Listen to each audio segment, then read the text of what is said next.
Welcome one and all to Novice DMing, where you are welcome, encouraged, and you are amazing. As are these wonderful and amazing players here. Hi guys.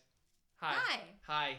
I realized that when I introduced that, I didn't actually talk about why I've been saying that as an intro. I don't know if you guys have watched a lot of the videos. I didn't have an actual intro for myself for the last little bit. Also, hi, my name is McKinnon. I know for those of you who have watched the videos, you're like, who is this stranger? It's me. Mystery. The introduction for that essentially was, you are welcome to our table. You are welcome to our space as we do tabletop role-playing games. You are welcome here to participate and watch, and we're so very happy to have you here. You are encouraged to be as imaginative as possible, to make good decisions, stupid decisions, every decision in between. You are encouraged to be your imaginative and wonderful self, because your wonderful and imaginative self is amazing. All the time, every single day. So yeah, that's it. And yes, I am Liam McKinnon, your Dungeon Master for yegVMP today, but I am also showcasing a new character. Yes, you are looking at Arno Solo, a half-elven bard of tragedy for YEG D&D that is coming up this Saturday at the Grindstone Theater. I am so very excited. This is a character that I got to thrift basically with the wonderful Glenna Showalter and Jamie Reese. Thank you all so much for a wonderful day. And here Arnold is Arno Solo, which stands for Arnold. I literally changed the last name last minute, so I'm gonna figure out what the last name is.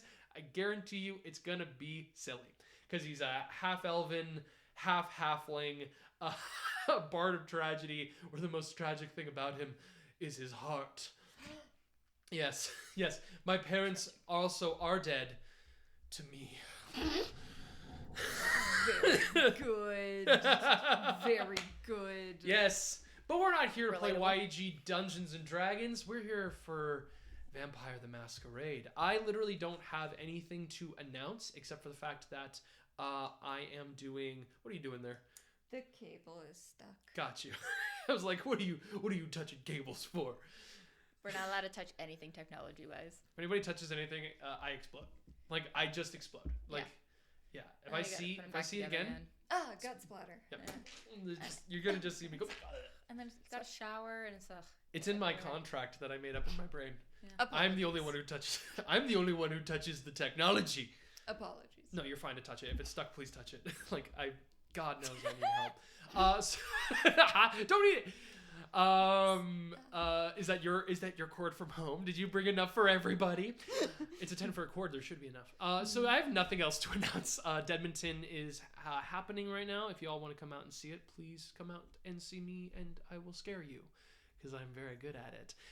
Literally had somebody tell me that I'm great when it comes to like good guy characters, but they're like, you play villains better. I was like, fantastic. So yeah, welcome to the table. I don't know if you two have anything to announce at all. I love you. Well, that's a kind of social relationship, and I love it. How's Great. it going, pretty lady? You know who you are. You know who you are. Exactly. Because you know why? You are from the ancient Inca Empire. What's up? You guys have probably noticed Cordell's not here with us right now, because he would have delivered that a lot better. He would have had a sign. Cordell is just taking a personal day today, but Cordell has also told me what Declan is going to be going through for our wonderful session today. So yes, we love you, Cordell. Hope everything is all right, and we look forward to seeing you again for next session.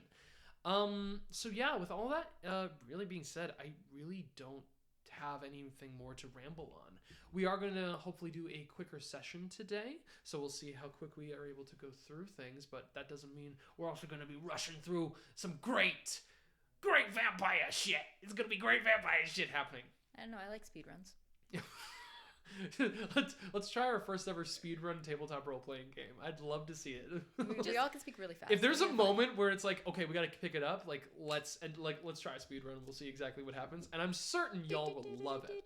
Just set the playback speed to 2x. Exactly. Go into your options, go click the little wheel, go playback speed. You do that. You I'd love do to that. sound like I'm a not child. doing it. You do it.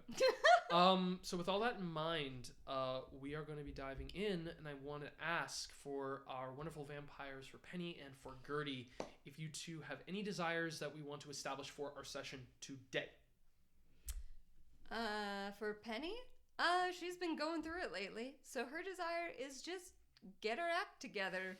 She's caught in the initial stages of a blood bond with Declan, which is super trigger city because she was blood bonded to her sire, who was a sociopathic individual vampire. Sexy sociopath. A sexy sociopath. The worst kind. Yes. Or best. Yeah. kind. The most middlest kind. The middest of kinds. The middest of kind. There's a whole vampire plot going on in the city. She's got some friends, Declan and Gertie, and Gertie's having a whole thing with the collar, and so like that's she last session Penny sort of lost her temper and like yelled at a bunch of vampires she doesn't know very well. So that's We were all okay with it. Off camera, we were all okay with it. Oh, 100%. I was actually very impressed. I'm very proud. And on camera, we were all okay with it.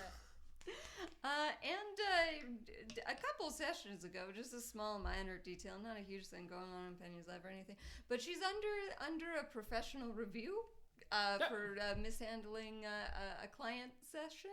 Yeah. So she's a little bit stressy pants. So her desire is just to get her act together. Get And your shit together. Great. Put it in a box. We got it. Get it together. Great desire. Gertie, what's up? Yeah. Hi. I had like 3 thoughts at once. What's so up? I Yeah. almost had a freaking aneurysm. So essentially her desire, so she has like her primary desire, obviously from last time, which is going to be... Which is going to get them fuckers. Was get the fuckers and beat the shit out of them. But that's like not going to be during like the 9-day session at all. I feel like that should be something in the future, because obviously she is heavily injured. Not heavily, but she's a little injured. So her desire for this like 9-day little thing is going to be pretty much just reconnecting with Collar, as she has kind of been a little distant from them, and finding the information that she's been shielded from for over 30 years, because she didn't really had the desire to find out any information. She kind of just did what the caller said. Whenever she asked even like remotely like small little question, they'd be like, don't worry about it, and she's like, all right, I trust you, and just like brushed it off. But now that everything's kind of shit hitting the fan, and she realizes that she feels overwhelmingly unprepared and very vulnerable because she doesn't have any of this knowledge, she wants to find out what's happening in Edmonton, what is going on, and and just reconnect with everybody, but also be like, I think I deserve to know what is happening so that I can make sure that I protect myself. So yeah, pretty much find out the information and also reconnect with her people.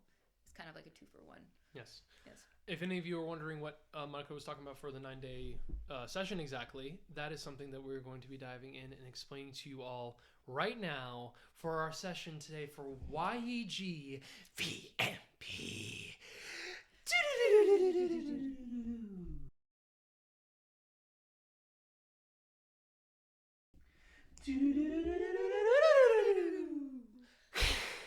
There was black makeup on my paper because I kissed it, and I liked it.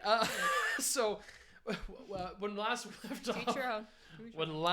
we left off, our wonderful vampires in the city of Edmonton had been dealing with the repercussions of ripping a young boy's arm off and having a dog be wounded after trying to call the assistance of this dog in the event of trying to help fight 3 true vampires.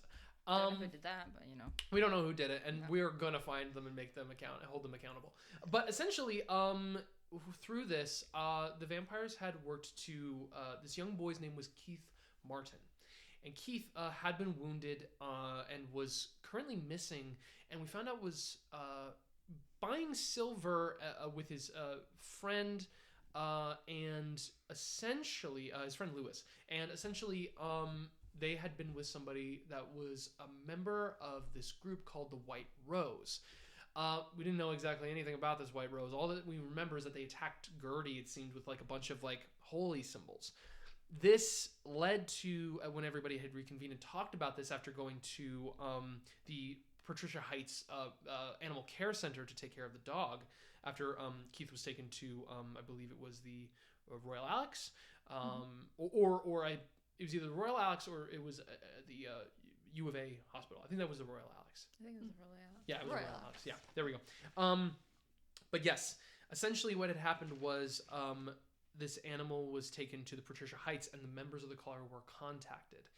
But you all kind of conspired, like kind of talking about thinking maybe it was a hunter group. Mm-hmm. The collar had came up to pick up Gertie, who was in a very rough place. And the collar did not appreciate that. Also didn't appreciate the situation that Declan had put Gertie in. But this came to sharing of words and Penny kind of like basically saying there's a new group of hunters. But at a meeting with the collar where they were hoping to discuss Just Elysium, but this also came down to talking about Declan. Nelson, one of the members of the collar's gang, like part of the Nomad group, had talked about how this individual that was with, or not this individual, I think specifically, but the White Rose specifically itself is not a hunter group. It is a thin blood group. And there's an individual by the name of White Fang that is someone that could potentially be contacted should anybody desire to look for them. But with that being said, Declan had shared a present with his daughter, Cass, including getting tickets, I believe, for her to be going out of the country. And Penny, you had a moment of memoriam in your backyard that you used to summon out Gabriel, a spirit now under your control that seemed to have ties and histories to your very patriarchal family in the 1600s, as played fantastically by Oscar-nominated Monika Gunn in truly one of the greatest performances. I will never be more grateful of having the ability to roleplay your son. So thank you. You're welcome. Make sure you stay in line. Yes, Father. And to memorialize that, the best line ever uttered, get the coyotes. I'm going to shout cusses at them. I'm going to cuss them out and wring them necks there, Pa. So glad you remember that. It's my brother. Yeah. Anyways. And so with this, we come to a very interesting moment. It's Halloween Day. Now, for Declan, this is a big day. This is the day of his daughter's birthday. But for you two, this is a very crucial time for you both. So much so that we're going to be focusing now on 9 days in which we are going to be focusing on your characters, kind of a little bit of like dice rolling for your character pools, but also allowing you to spend a little bit over a week to get questions answered, help yourselves get information, most importantly, heal and recover safely and without having to put yourselves in the places of a frenzy so that you are properly ready to approach the coming, just basically the coming weeks. So with this in mind, the first thing I want to ask before we establish any pursuances and anything, who is injured? Who's hurt? What's up? And what are we missing in terms of aggravated damage either to willpower or to health? So Gertie has... Hi. I love that look. Just like, what's up? So we're going to start with willpower. She has 1 aggravated willpower. Okay. But the rest is good. And then for her health, she, in total, if she wasn't injured, has 6. However, she has 3 aggravated and 2 little boo-boos. Superficial. Yeah, and then just she regained a little bit, so she has 1 good old health. Wonderful. She's got 1 so health. I'm just going to write that down. 2 superficial, 3 aggro and 1 aggro for willpower. Okay. Word up. And Penny, what about yourself? Anything? 3 hunger, but other than that, surprisingly, Penny is like healthy and okay. Okay, perfect. She a couple sessions ago, she was so tense she broke her own wrist. Yes. But Declan helped her out with that, so that health got cleared up, and she's got 4 composure, so willpower is always not an issue. Wonderful. At the moment. No superficial damage either to yourself. No. Okay, great. Yeah. So what this means is we're going to just focus for you, Gertie. This is going to take you out of a couple of days here. For superficial healing, essentially all you need to do like once per day, or not once per day, it's like once per turn in game terms, if we're like a combat scenario, is you make a rouse check to heal yourself of a superficial damage, which means you roll your hunger die, or you roll a blood die, and you just basically find out if your hunger increases. What's your hunger at right now? 3. I would recommend you feed. Before even attempting any of this. Mainly because, like the caller has said, members of the caller have told you that they are going to leave you in kind of like allowing you to be in a strongly suggested lockdown, meaning that they are having you just at the home base, like having you at the kennel so that you are able to recover and heal yourself because you don't look good, and they want to make sure that you're taken care of. Are they going to lock the kennel up? No. Am I being watched, or do they just trust me? No, they trust you, but Okay, it's basically like they want you to make sure, they want to make sure that you're okay. They're not going to lock you up. You are welcome to still drive around. You're welcome to even visit like the drive and dive. Like they're not closing you off socially, but they are making sure that you are able to take care of yourself. They want you to be checking in, especially if you are going to be leaving for long periods of time. Okay. So feel free, if you are going to be able to drink any blood for yourself, you are allowed to take yourself down to 1 hunger as opposed to 3. Because they are Patty has focused on restocking the supply of blood for you all. Pretty like a lot of new blood has come in, and it's like making sure that it's properly replenished. Word up. So yeah, and then with that we can focus on the superficial first before going to the aggravated, because the aggravated will take you out of a few days. What the heck? Okay. Yeah. All right. So I guess like last kind of left off it was oh yeah, Patty said not to message Declan back. That's actually a good thing that I read that note. And then yeah, pretty much, and then she like left me to my own whims, I'm gonna assume. Yeah, basically. Yeah. So yeah, Gertie went and got herself some extra blood and everything, and my wrist would still be technically broken, correct? Yep, that's part of one of the aggravated damages here. Yes. Yeah, which we're focusing on. Can I like, is there somebody, I can't even think of if there's anybody that would actually kind of be a little bit like medically in tune to like at least pop my wrists back and like bind them or anything like that? So the situation with healing is you can heal yourself. You can heal that yourself, and that's what we're focusing on here. Okay, word up. But this is how it works. We're first focusing on superficial. So I want you to please roll your roll a d10 first for each of your superficial damages. So 2? Yeah, just roll 2. And just regular? Yeah, you can just be regular. Just let me know if they are successes or fails. Fails. Okay, so you heal both superficials, but you increase your hunger to 3. Oh, no wonder you told me. That happens basically in the course of like after your meeting. You do that, you drink some blood, you do it, you revitalize up your hunger. So then you can then take your hunger back down, because again, this is why the heavy supply of blood has been coming through. Oh, so I didn't even need to do that. Exactly. I'm just telling you the process of healing. This is a learning moment for us all. I know, I was just doing it as we went along, to I make got sure you. I was following everything. I got you. Yeah, you good. You good. Word up. Now, regarding your wrists. So every single day, essentially, when you wake up, you roll a rouse check because you're awakening your blood so that you're able to actually wake up in the day. Mm-hmm. You, when healing aggravated, have to roll a second rouse check in order to then make sure that you heal an aggravated. This is one of the reasons why they're telling you to stay home, because your hunger is going to be going up significantly. And because of this, they have to make sure that you are regulated and make sure that you have a steady supply of blood, so you're not doing anything to increase your hunger over time. They're basically making sure that you are at sick home. They're quarantining you essentially to the house so that your blood is not aggravated by constant major activity. That works for me. So, with this, you don't even necessarily have to like roll everything here, because like I'll just have you do one example. Go ahead and roll 2 dice for day 1 essentially.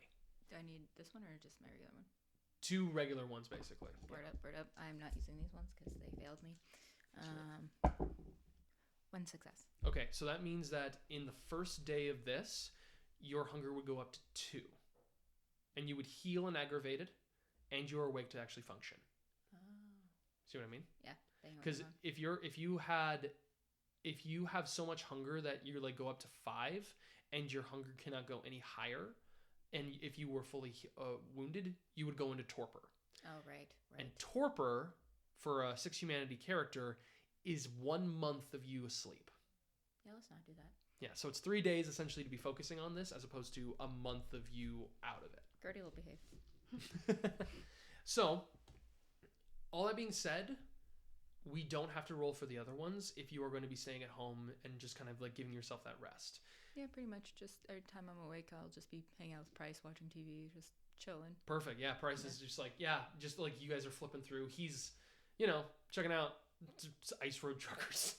Ice Road Truckers and Deadliest Catch. Deadliest Catch, exactly. Yeah. And the Curse of Oak Island. The best shows. There's like a rerun of MASH every once in a while. Like, that's too old for me. And Wicked Tuna. So yeah, that's essentially what is witnessed and watched. You can go ahead and remove your aggravated damage. Is there anything while you're at the house and at the kennel like that you do focus on during this downtime that is not necessarily going to stir you up tremendously? Because also with your willpower, your aggravated willpower, the way you heal that is by working towards your ambition. So what is your ambition? Ambition? Yes. Ambition. Oh, there it is. Sorry. Help Patty be on top. So like always just making sure. So yeah, you in order to heal that aggravated willpower, you work towards that. So is there anything in particular that you focus on during this like little 3-day process to help Patty be on top of anything? Yeah, essentially Gertie just makes sure that everything's kind of like in order. Like she stays at home, but like anything that comes in, like parts wise, like any, not really like big aggravated like bar fights or anything like that, but any like disputes between like any of the collar and everything. And I'm just like, yo, we don't have to be like all, Okay, like aggressive. you're kind of like settling in, allowing people to relax and calm down if they're ever coming in hot. Yeah, like because it's been kind of like Gertie doesn't really know exactly what's kind of happening. Like she knows what's happening, but she's now starting to like things are starting to become revealed to her. Yeah. And so everybody else, there's tension in other areas that she doesn't understand yet, and so she kind of like calms them down in a way because like I'm guessing other factions of other vampires in other areas are now starting to light up because certain things are happening, and so obviously that puts everyone in the collar on edge. So Gertie's like calming everybody down, like helping Patty out that way, making sure that any shipments that are coming in, anything else that needs to like come in and out, just pretty much make sure like the collar in the clubhouse itself is like going smoothly. Nice. Essentially. Okay. I'll let you choose. You can choose to do one of these 3 things, or you could try to do all of them. It could be pretty big for you. Okay. You can choose to be focusing on the helping the shipments and kind of like helping with like Patty's influence at either the animal care centers, at the drive and dive, the chop shop, or with the vampire clan, like your full biker gang itself. You can choose one of those, or you can try to do all of them. What happens if I do all of them? Your difficulty will go up tremendously. Okay. It's based on difficulty. So the clinics, the drive and dive, the collar like itself, or the mechanic shop. Yeah. I want to choose 3 of the 4. I wouldn't specifically leave like the area, just specifically because I just want to be on my best behavior, and I think that's just stress Patty out if I left, because things can still happen no matter what. And so in general, she just doesn't leave to the clinics, but like the other 3, she would just like putz around and like help out here and there where she can. So we're going to have you roll a test. It's going to be your composure and your leadership for yourself. This is going to be a difficulty of 6. I only got 3. Well, unless you want to also use your blood potency. Nah, maybe. I'll just like, the drive and dive's not that important. Can I do like just the chop shop and the... So that will be a difficulty of 5. Because you're right, the drive and dive is not that heavy important. It's a difficulty of 1. Oh, motherfucker. The chop shop is the most quintessential, like, you know, difficult. Like, if you wanted to do the chop shop specifically, it could be a crafting situation as opposed to a full leadership thing, because you're just giving your responsibility. But because your ambition is actually to put Patty on top, leadership is kind of the aim. Yeah. Like, you're pressing that. So the trick of it is that, and the actual collar itself is a 3 difficulty, because it's your vampire clan. You're like working the actual space with all of them. Essentially, in the difficulty world, it's like if you were to do all 4 of these, it's nearly impossible for you to do that. Yeah, Gertie doesn't have the capacity, especially with everything. Exactly. Essentially, I'll do the right now. Gertie is figuring out where her capacity is at this very moment to be helping in a situation that is vitally important to her, but also wanting to understand how big the ambition truly is. Yeah, word up.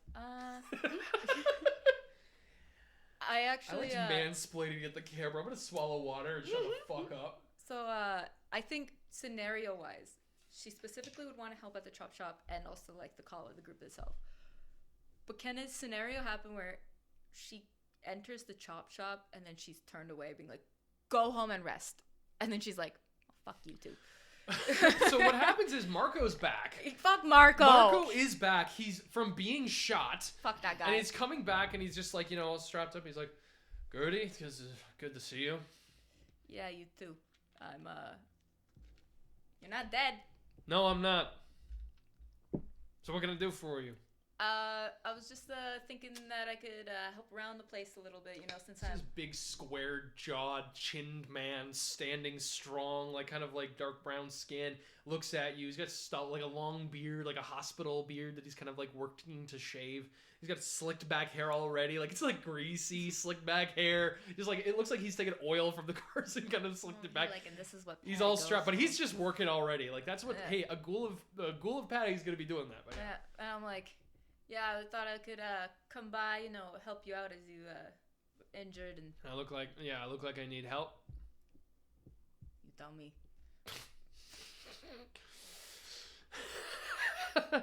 I like this. So what is the aim that you're trying to do? Essentially, Gertie wants to help, but I have a feeling Patty told Marco to tell me no. What I'm gonna have you do is make a wits insight check. Yeah, and I'm over here like, fuck this guy. Anyways, and then insight is once I get one more. Okay. 1. Okay, cool. It does look like Marco's a little weary for you going to the chop shop. You don't think he's like pissed at you, but he is like kind of making sure you don't necessarily go too deep in the chop shop right now. Yeah. Essentially, Gertie's like, yeah, and then she tries to go around him and is like, yeah, I heard that there was... I just got shot over here. Yeah, you'll be fine. I heard that there was like some inventory reports and, some people who are a little concerned about some, vehicles going missing and everything. I just want to make sure that everything's running smoothly and everything over here. And I just like start looking through the paperwork and stuff. Are you trying to like make sure that they continue to make sure that they're like... going missing and everything like that? No, just making sure like the cops aren't on us or anything, just making sure that, and then also like you know, that you guys are not being like caught or anything, or like seen from any like cameras or anything. So I just wanted to check on upon things. And you think I'm not good at my paperwork? Is that what you're saying? You think I don't run a tight ship? And you lost a little bit of blood. You might be a little loose in the head, you know. Okay. You know what? If you want to make an intelligence larceny check, you are welcome to do so. Or specifically vehicles. Let's see if there's anything else. You know what? I like this skill, and it doesn't come up enough. Intelligence and finance check. You're gonna do it. Wow! You're gonna do an intelligence finance to check the books. You're checking the books. Yeah, but what about the larceny? A larceny's fun, but it's a physical thing. Fuck. This I is get one. This is we're What gonna, is it to pass? You're gonna do an intelligence finance check. It's one. You have to roll one success, and it's a hunger die. That's cocked, isn't it? What does it want? That's pretty cocked. No, that's good. I can see it. Like I can read it. Yeah, if I did. Yeah, you're fine. Yeah. Like, it's like I if the face is succeeded. up there, you're good. I succeeded. That's a success. That is a success. The books, they're okay. I mean, they're okay. They could be tighter. Yeah. But you know. I have a feeling he doesn't even need me, but I'm over here like I'm just antsy. I'm like I've been watching like The Price is Right with Price, like literally like you're looking at the cards as like that's $2,500. That's $5,000. That's a $15,000 car right there. You just like guess like getting the numbers quick. Yeah, I'm just like yes, and it you know there's some mistakes, you know, and like, you could look at like what is this mess? What is this mess? What's that? Like the It's a strip job that we just did recently. Yeah, Somebody brought in like sloppy. a Ford, and we just like. It's fucking sloppy. Well, you want to show me how to actually do it? Yeah, you take the number. Okay, now you're gonna make a larceny check. Now you're gonna make an intelligence larceny check. I also have like advantage in vehicles. This is. It's not vehicles. This is finance. No, literally. No, I know it says vehicles, Yep. but this is fine. This is paperwork. Oh, okay. So it's not. You're not larcenying the paper with an That's oil fair change. Fair enough. Fuck, what is that called again? I got technically 4 to Critical 4. success. But critical. It's a messy. Messy critical. Messy critical on a finance. On us forging the Why book. do I get the best So rolls? you have been antsy, Gertie, this entire time. Yeah. And you just fucking... No, you don't just take one piece of paper. You take the 2024 reports and you fucking change everything. You are chipping this. Marco's watching you right now. There's a moment where it's like an hour or two goes by and he's literally in the back, like currently tightening up, so like under the carriage of a Chevy, and just looks at you and sees you just. You are no one. I'm gonna just check and see. Are people gonna be aware of this? Yeah, it's getting around. There's like moments when Price is just like sipping on like a little bit of blood, like inside of in a glass. Dole is watching you. Like fucking Deacon is your guys' bookkeeper and like finance guy for like a lot of activity. As a brouhaha, he's watching you go. It's like fucking respect. Like and just like seeing you do this, like just your absolute fucking carefree. Let's get this going. And not only do you do that, but you tighten up the book so much that it would require any potential like investigator like to actually do this to actually fucking figure this out. It's a difficulty 4 check to check the books. Yeah.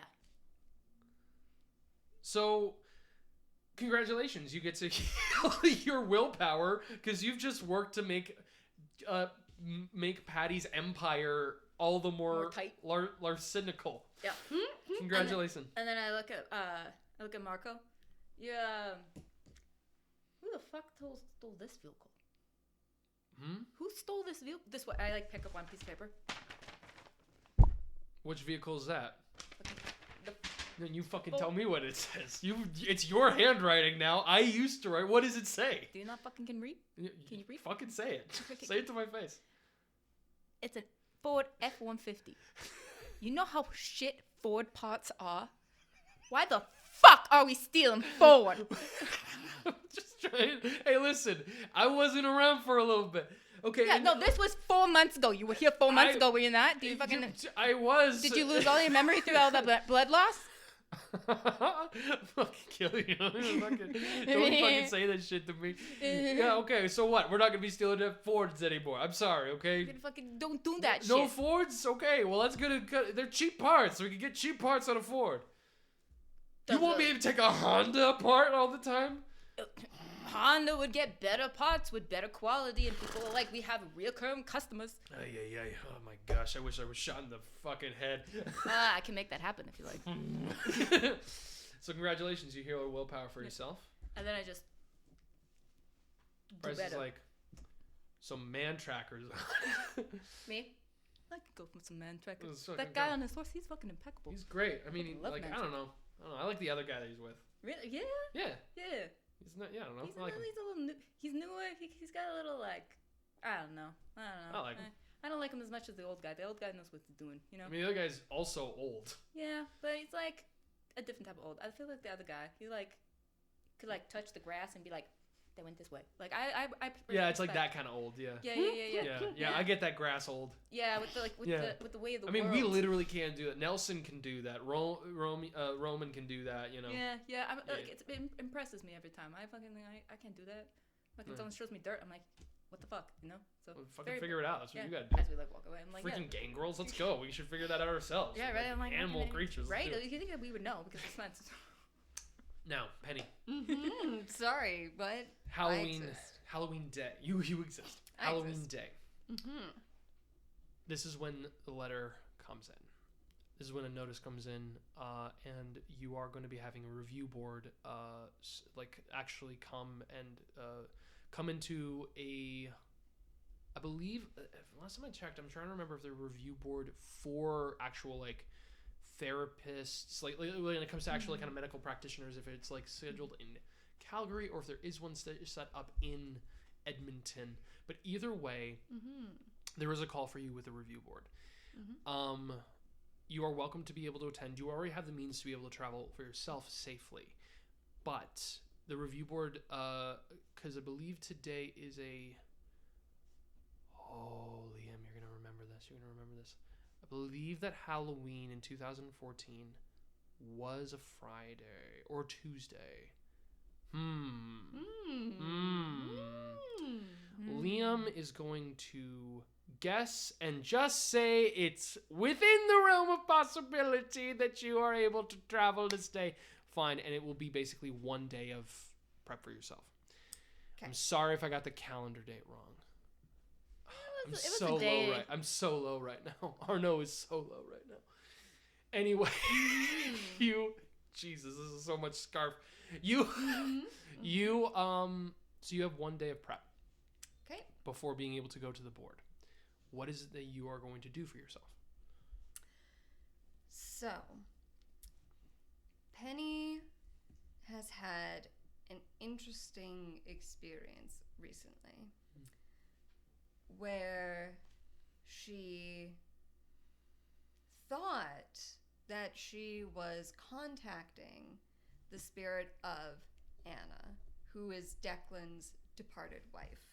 Because when she drank from Declan, they began the initial stages of a blood bond. Declan is a Malkavian, which means he has some like hallucination stuff going on. Because they started blood bonding, Penny started having some of those whispers, the voices, the hallucinations. Voices. Penny also has a couple of oblivion disciplines. So for those who are not as familiar with Vampire the Masquerade, oblivion disciplines are basically like necromancy, so communicating with spirits.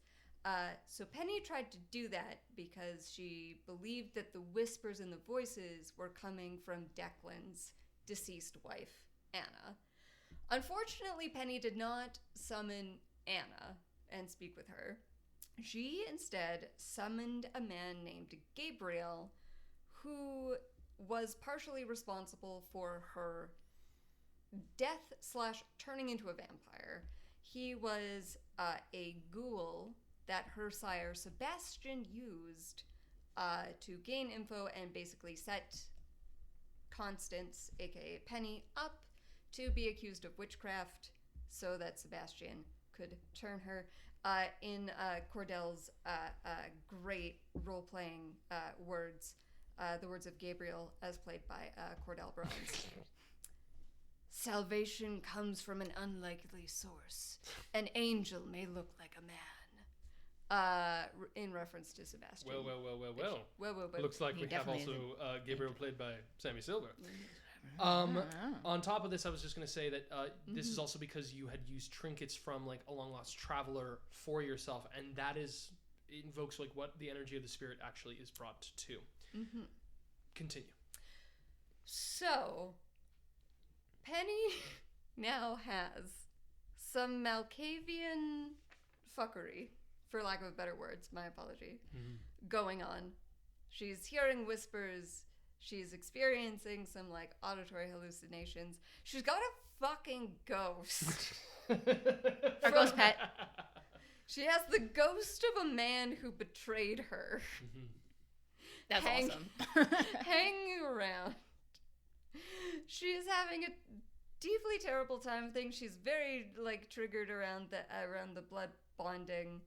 So I guess she has this review board thing coming up. And she's got some big decisions to make. I have a question for you, our game master.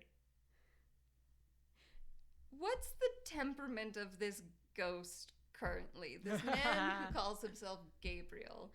Because with the summon spirit thing, summon spirit discipline, the summoned wraith is under no obligation to serve the vampire upon being called, and may act with hostility if they feel threatened. Alternately, the wraith may be grateful. So, I leave it up to you, the game master. What is sort of the temperament of this wraith towards Penny? Because he has now been summoned and bound, and depending on his temperament, that's maybe going to inform some of Penny's upcoming choices. I wonder if it's like based on how he died, maybe too, even with Sebastian. Possibly. I need you to make a resolve insight check. Fantastic. Okay, cool. I am rolling 6 dice. 3 of them are hunger dice. And so that is a 5 with 1 messy critical. Like 5 total successes, and is the messy critical matched with any other critical successes? Yeah, so there are 2 crit successes. So Oh shit. I can show you my 2 of the normal dice have the swords with stars, and 1 of the red hunger dice has a sword. So and then the other ones are High five to blank. Mystic Criticals. Yeah. But it is 2 like crit successes. Can I see your character sheet, please? Yes, you may. Yeah, boy. Please. Yeah, boy. This is getting fun.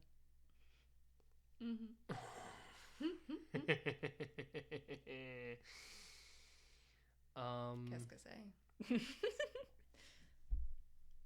Je ne sais pas. Je ne sais quoi. Voulez-vous que j'aille I'm going to look into the specifics of this also. Excellent. I found out this is... He's like, I'm just gonna put this on. Yeah. As I'm gonna get some kettle corn. Do you want some kettle corn? All right. I would love some kettle corn. And cheesy and caramel. Eat your kettle corn as I do some things. Because I need to look at the specific wording of a thing. Want your kettle? I'm okay. Because I need to make sure that I touch this thing, and it's got white sheets, and it's gonna make the kettle corn stain my thing. So what I'm looking for right now, for anybody, just because they need to understand why I'm flipping through a book, is I'm looking through the difference between a retainer and a contact and an ally right now. Based on how... Sorry, this is my thing. Boy. Based on how he may have, like, Sebastian may have ended things with him, he could be like, you also don't work with Sebastian more? You want to team up? Or be like, hey, can you get revenge on this? And you'll be like, I don't want to associate with him. Which also could loop in them. Or he could be like, you abandoned him. And you were one of his favorites. you know how much I had to pick up the pieces. Like it could go so many other ways. Right. Very exciting. So many ways. So many ways. So many ways. Or it could even be a remorse like, I was I was feeding off of him and like I was addicted to his vampire blood and I sold you out and I realized in death like how badly I wronged you and I led all those girls to join his 5, you said? yes. Yeah, 5. Okay. Or like they had to burn at the stake because they didn't join or whatever. And he's like, that's not who I was. I'm gonna let you know. Found me. I'm gonna let you know this. You're gonna get yourself a retainer. Neat. The retainer is gonna be your ghost. So that is gonna be 2 dots as a retainer for Gabriel. Hell yeah, brother! Gabriel's shadow.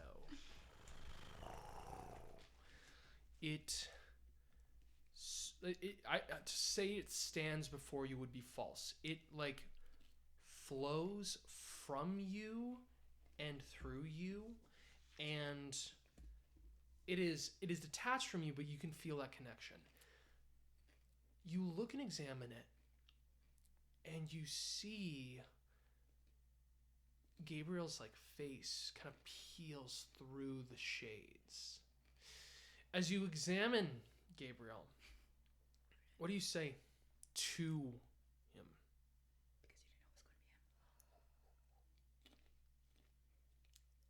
So Penny, who is not in the best frame of mind, she looks at him.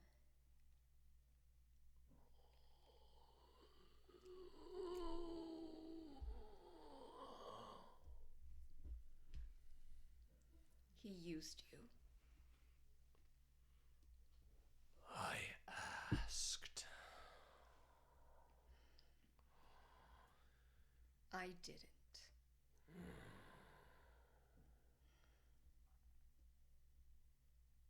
I didn't try to summon you. No. But I'm here now.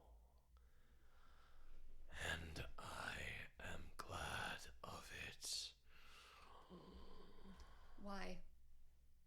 I've missed you, Constance. You were my purpose. You and all the others.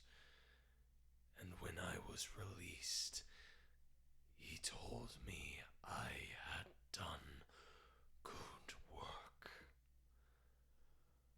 And I would see it again.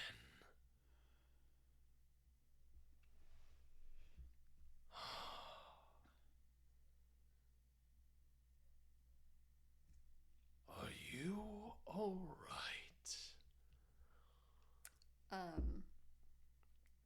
Penny is so jarred, and there's like therapist training of like compassion and open-mindedness and non-judgment bumping up against her own like rattled mind, not expecting to see this character, seeing the entire open memoriam of like the stark contrast of like the very like trusting and innocent Constance who she used to be, smashed up against the context of like how badly she was deceived and manipulated. And there is this wraith who is before her, who is almost entirely responsible for like ripping away from her everything she's ever known and loved. And there's like no remorse here, but there's still this loyalty. And I think she's just kind of, she takes it, and she actually grabs a hand mirror, because when she had started the summoning ritual, she had the book of the occult that Declan had gifted her. She grabbed a hand mirror and kept like looking at herself, as one of her touchstones and convictions is never turn your back on a monster. She had the little baggie of traveler's items that Gabriel had used to frame her to make her look guilty of witchcraft.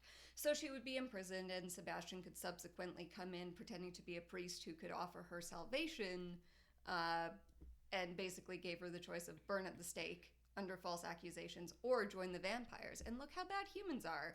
Look at how deceitful they are, that they would falsely accuse you. So she's got the mirror, and she's kind of looking at him and looking at herself and looking at him and looking at herself. And I think her beast comes out a little bit. And I think she starts to feel the fire on her skin. And maybe shadows of flames start licking across her skin. I think her fangs start to show. And she sort of looks and looks.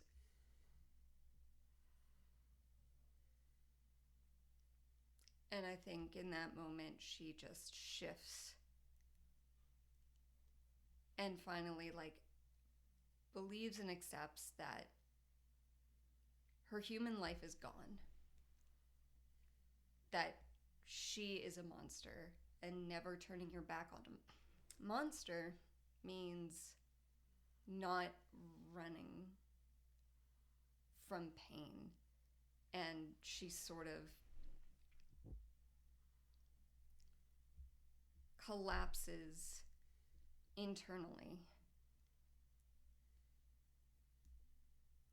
And she just looks at Gabriel and she says,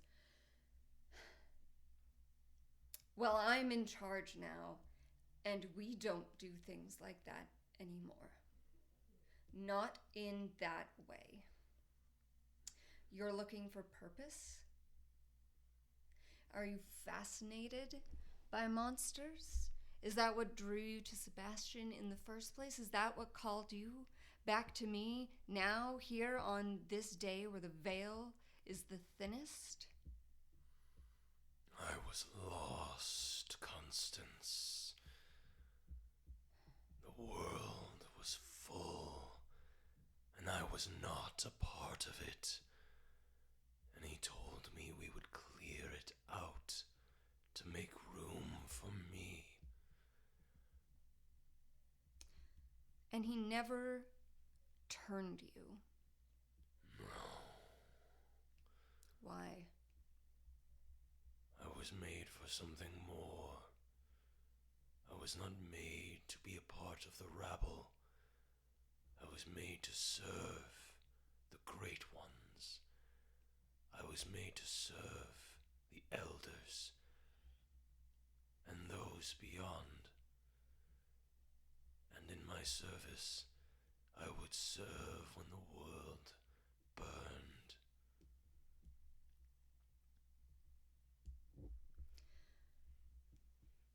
Penny is overwhelmed, and she says, "We're not burning anything." And as she barks anything, fangs come out. She catches a glimpse of herself in the mirror. This is probably one of the first times she's ever let herself be in her beast, and maybe even seen a reflection of it. And she drops the mirror, chucks it away from her, and is just deeply confronting. And she glares at Gabriel and she says, "Do you know what I had to do to escape him? Do you understand what a blood bond does to an individual? Do you understand what a blood bond does to a kindred? Have you ever felt torpor?" The irony of this, her talking to a dead person about an eternal sleep. Do you know how it feels to have everything taken from you? You didn't just take my life from me. You took my death from me. I don't have the pleasure of being untethered from anything, ever. Because I was robbed of a soul, Gabriel. Something which you still have, which is why I can bring you here. So believe me when I tell you. Burning is not an option. You feel the spirit begin to build with ferocity and rage. On your 5 insight, you read that essentially what has happened is you've opened up a door for Gabriel to come through. And it's your choice if you can close it or allow him to enter in to make that connection of like basically saying, bring you in. And Gabriel's spirit is eager to serve under the pretense of this call for oblivion, essentially. Under this desire to carry this out. Something that was promised hundreds of years ago. That probably his spirit was lying in wait for that length of time to be like, is it the day? Right. And you have now just publicly denied that in front of him. Okay. And Gabriel grows in size and says, you deny Gehenna to be brought to the land. You deny my service. You deny my calling. I lied in wait. You reject the master. You reject the true calling of our Sebastian. Our master calls us. I thought you were calling me. Why have you called me? You were a mistake. You watch Gabriel spin out of control and immediately fly into your garage. Who are you gonna call? I think at that Fuck, point, man. if I could add one more thing. Sir, I'm gonna, you know what? I'm gonna say that Okay. that retainer I told you about is not a retainer. It's actually because one of the things that can happen is gaining a you can lose an advantage die. I'm gonna gain you the opposite of a retainer, which is a fucking enemy. Oh, good. in your garage now. Normally It's a good thing it was you don't drive. Normally it was a stalker. I'm just gonna say it is an enemy now. Is Gabriel's ghost? So instead of an ally, it's an enemy. It's a 2-dot enemy. I fucking hope he like wails and like Oh, God sad damn. song in the middle of the night or like the middle of the day, and you're like, "Shut the fuck up, Gabriel!" And he's just like, "You hear deny a me." scream come through, and you hear what's the neighbor again? Oh, Carol. Carol. You hear Carol's like, "What's going on out there? What's happening? Go back to bed, Carol. What? Say, there's a clock that I've had to deal with, and someone returned here. I don't want to have to fucking deal with it. Give me my clock back, Carol.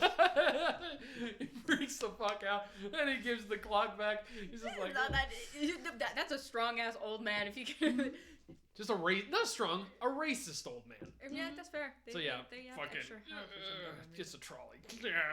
Drops off the clock. You get it. You move it back. Goes in your house. You are in your home now. She immediately opens the occult book that Declan gave her, being like, "Fuck! Now I have a ghost, and it's not Anna." Perfect. She's furious at Declan. She's furious at vampires. She's furious at Gabriel. Furious at Sebastian. Furious at Anna. Furious at the world. Like, she has not felt this angry since she was imprisoned under false accusations and condemned to death. And she flips open the occult book, and inside is an inscription from Declan, written in the true hand of Cordell Bronze, which says, Thanks for being one of the ones who believes in me, even when I don't myself. Also, a coupon for up to 4 hours of listening to your research/dissertation uninterrupted one time.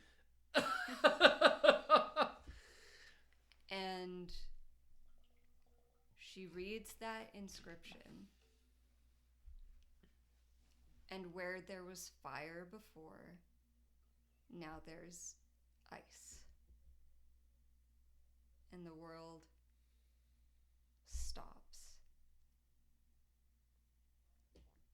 And Penny has this realization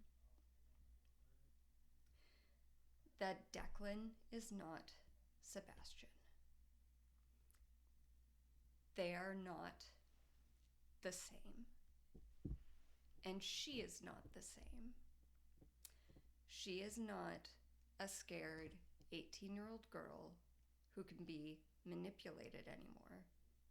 She is not a human who is vulnerable to vampires anymore. She is a 351-year-old spirit of darkness. She is a kindred.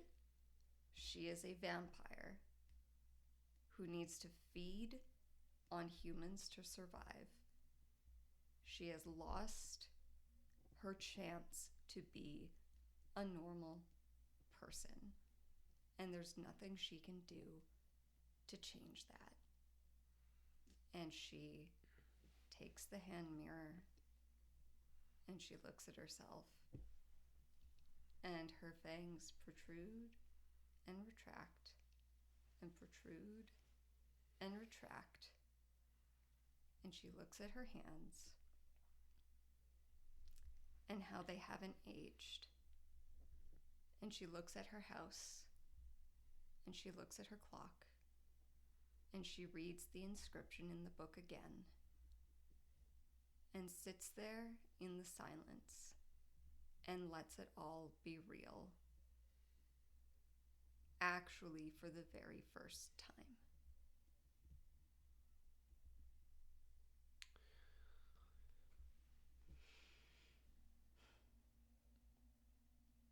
In the stillness of this moment,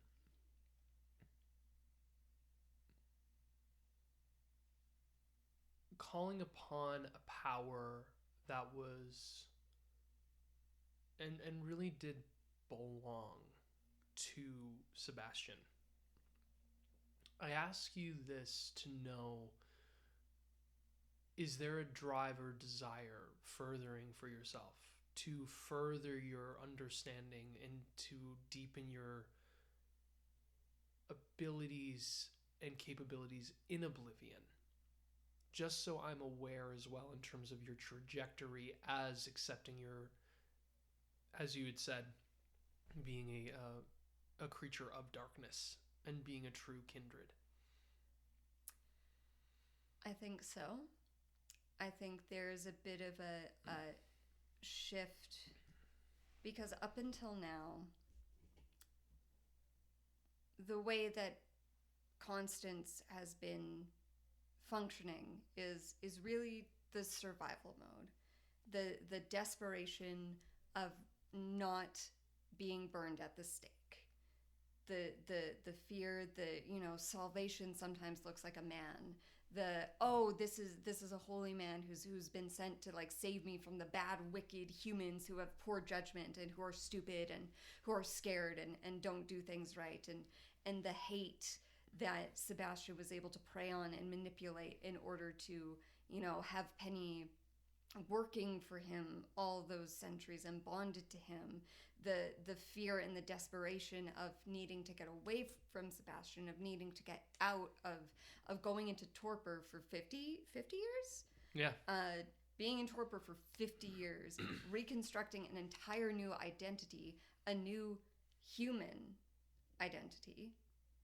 The refusal to mix and mingle with kindred out of the profound terror that Sebastian would find her, that another kindred would do to her what Sebastian did, a projection or assumption that all vampires are not just monstrous, but bad, ill-intentioned. Suddenly, and so the desire to cling to that humanity, fix humans, fit into, deny, keep control and deny, now slamming up against the reality of Declan's note, which proves that someone can be a vampire and a good person. The reality of Gertie being committed to saving the dogs in the fight. That a vampire can be a kindred and be a good person. That it's not one or the other, and maybe she can be a kindred and be a good person, and maybe there's no reason to fear the dark. And if she lost her life, her soul, you know, if she had been guilty of what they had accused her of and burned her at the stake, you know, there would have been something to lose at that point. But at this point, there isn't anything to lose because she already is not human. So I think almost similar to Gertie realizing like, oh, I need to actually learn things, and I actually need to understand more about this community, and I need to be aware of these things so I make smarter decisions. I think Penny finally embraces that oblivion trajectory and sort of, you know, she spent so many years studying to be a therapist and delving into human shadows, into human traumas, into human situations, and understanding how her human self was manipulated out of a future. And now she's like, I'm not human anymore, though. So I need to know more about the kindred. The day of the review board comes up. Mm-hmm. You're called in, and essentially what they talk about is how much they're very professional and kind of distant and cold. You're almost like seated in a distant room from like 3 other doctors, professionals of their field, looking over your situation that you had brought up about how you had yelled at a patient, you had breached your own personal conduct. They speak to you and say, it is a very difficult job in which that you must perform. You deal with individuals on a regular that are very much, at certain points, can be considered to be mentally unstable and do carry a lot of very much can bring a tremendous amount of violence, and there is a lot of threat of violence, and there can be elements of these people that when you are treating them that they can come up and they can react through disrespect, violence, but we are also trained to be better in handling this, and we had an expectation that you had that as well. We appreciate you bringing this to our attention. It is important that we have accountability brought up before for yourself to be doing this. However, we must be able to review and investigate and understand the circumstances after which you have conducted this towards a patient that is entrusted to you. We need to make sure that your practice, if there has been no other ill conduct, so we will be doing an investigation and speaking to parties that are must be involved in this, and we will be suspending your position and your license at this moment, especially at the current position that you are in. It will be a suspension with pay, but at this current process, you're not able to practice your field. You are not allowed to be able to enter into the facility either. But once the review has come through and once we are able to fully understand exactly what has come through, and to make sure that you are a person that can safely practice in your field. We will let you know if your license will be reinstated or if it will be terminated. Penny thanks the review board for their time and informs them that it will not be necessary, as she has decided that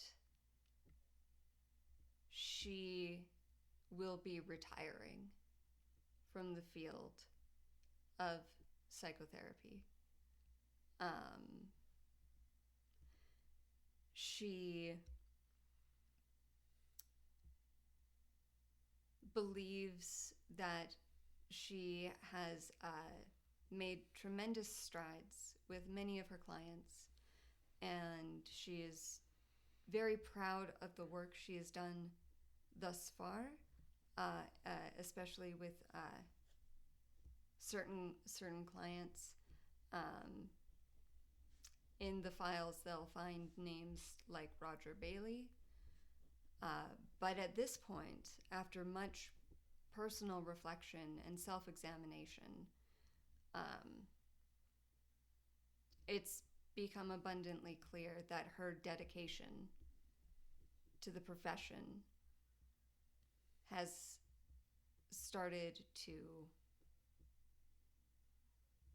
wane, and that at this point in her life she is interested in pursuing new options and new paths for herself. And if the review still needs to happen for liability reasons, I am prepared to offer the board my full cooperation, but as I will not be continuing my education or seeking recertification in this field,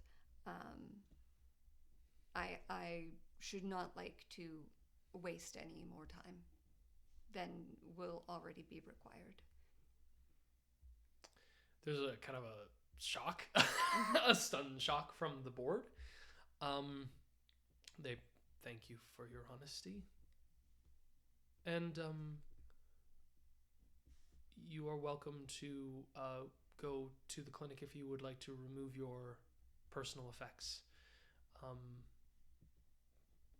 Thank you for your service and for your dedication to the field. If I would be permitted, many psychotherapeutic patients, their only safe space, their only safe connection is with the therapist. So if it would be permissible,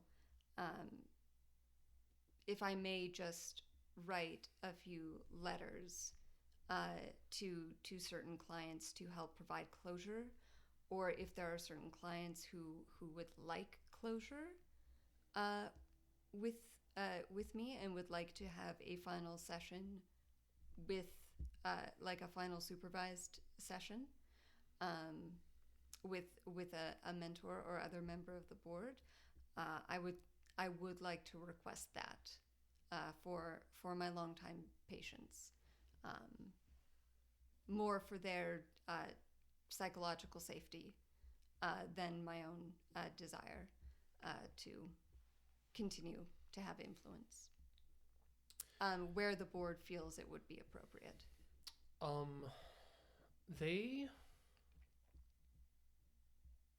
They will deliberate on this and discuss this further, and we'll let you know in the time being. After a few days of deliberation, there is a confirmation saying that a day will be allowed. Not necessarily for a full session. It will be half-hour sessions to be able to let people know about this transition and to be able to work in effect. And it will also be in partnership with another therapist. Perfect. As well as a supervisor. So they will have a secondary person that they will be with to be able to discuss this. On your docket, of course, Roger Bailey is there. You also have you have to remind me of his name. Dougie is also on there. They are actually allowing you to see Dougie as well. Mm-hmm. On your roster, there's also Declan and there is also Gertie. Mm-hmm. Gertie is not a long-standing patient, but was going to be going to have a session with you soon. I don't need therapy. So I think that honestly, Mm-hmm. if there's any of those individuals you would want to speak to directly, you're welcome to. Mm-hmm. Lena Mm-hmm. is, when you go back to the office, is stunned. Mm-hmm. She's crying. She's so moved to just the point of like saying like, I'll leave with you. I'll go as well. Like I'll like, you just let me know, because like I'm still in school, but it's like I can find other jobs. Like I can do other things. Lena, may I say something? I don't. Of course.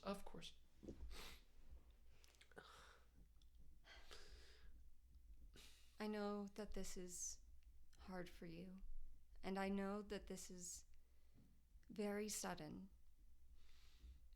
And if there's one thing that I could say, it's, first of all, I'm sorry if I've disappointed your expectations of me. I know what it is to look up to someone. And when the people we hold in high esteem and high regard act in disconcerting or unexpected ways, it can bring up a lot. It's not that weird Irish man, is it? It has nothing to do with him. Like, it really, like, okay. He's so weird. He's very, yes. He's very eccentric. It has nothing to do with Declan, and I treasure your loyalty, and I want you to know that you don't need me. I want you to know that you are capable and clever, and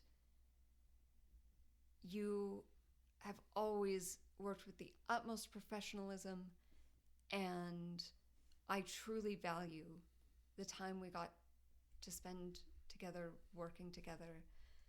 And my decision to end my practice has everything to do with the principles and values that I believe guide us both. Integrity, accountability, authenticity. I couldn't continue something that I knew was falling apart. And I will miss you very much. But just because something is painful doesn't mean it's the wrong decision. You will always be a model for integrity for me. Do I have permission to hug you? Yeah. Okay. Everything's coming crashing down. What did I say? Everything's falling apart. She gives you a hug and it's fine. It's fine. Yeah. Hug. Firm hug. So Out my way. yeah. So you begin to actually leave your practice. Mm-hmm. The other doctors that are there, they will find out about your actual eventual leaving. Yeah. They're gonna be shocked. Mm-hmm. There will come a time where another individual, Colin, will find out, I'm certain. Oh, very certain. But that's not these coming days. Yes, that's later. So with this, I want to ask you two now, in the pursuance of this, after you've now left your practice, Mm-hmm. and after you have recovered, what are the things you are both focusing on for yourselves in just regarding information to prepare yourselves? Well, actually, I should say two things. First, you preparing yourself for your new world, but you, 3 days after you recover, have a surprise for you. Ooh. After you've gone through the books and everything, Patty finds you. As you outside says, Gertie, Yeah. gonna have a. Can we all see you outside? Something really important. Sure. Absolutely. Yeah. You walk by and you see Lux just like shaking his head, just like, this is a bad idea. It's a bad idea. It's like, yeah, you've been saying that for the last few days. They open up the door from the kennel. They walk on out to the backside of the truck parking lot. You don't just see members of the kennel, but you see members of the chop shop. You see Marco looking greasy as fuck, all oily, all of that just like covered in shit. You see Corey right beside him, Duncan. You see a bunch of folks. You also see right outside, you see Andre the bartender, and a bunch of regulars for the actual drive and dive that coming out. And they all stand in front of this like black, like covered tarp thing. They're all looking at it just like, Gertie, really, it's been a kind of a interesting experience to see you going around on a little dinky bike kind of like for yourself. Yeah. But thankfully, you haven't busted it on the road or on anybody else. And so we wanted to surprise you with this. They pull up the tarp and you see a brand new motorcycle for yourself. It is sleek, heavy muscle motor vehicle. It is sleek black. You can see it's got the collar like right on like kind of the front end of it. Central like light is a gorgeous, like it just like lights up. Seeing the light like kind of beam out across the entire parking lot. I want you to tell me what your dream bike is right now, because you fucking got it. It would just be like it'd be like a Harley, but from the early 2000s, because I saw somebody drive one day and it just purred. It just purred so beautifully that I was just like, I want that.